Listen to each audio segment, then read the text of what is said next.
Hello and good morning.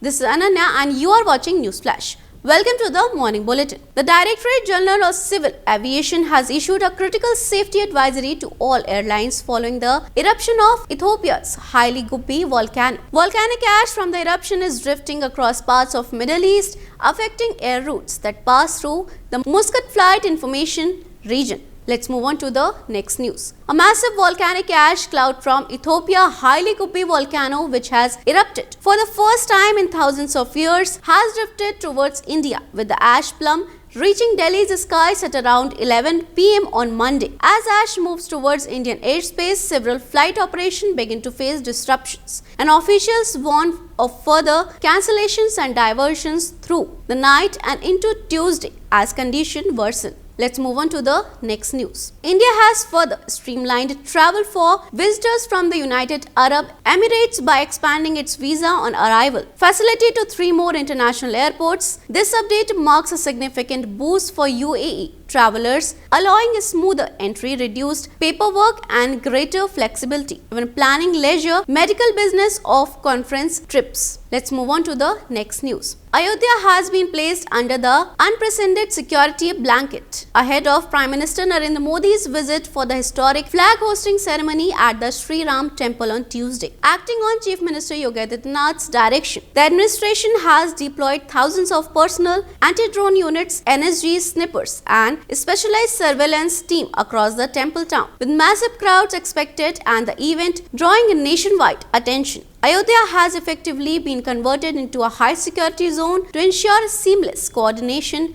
strict law and order management and flawless execution of the Dharma Dhwaj ceremony. Let's move on to the next news. Uttar Pradesh Animal Husbandry Development Minister Dharmpal Singh on Monday instructed officials to ensure inspection of all cow shelters in a week and make adequate arrangement to protect the cattle from cold, an official statement said. The minister said that for better care, maintenance and other arrangements of destitute cattle, inspection of all cow shelters should be ensured in a week. That's all for now. Stay tuned and keep watching News Flash. Thank you.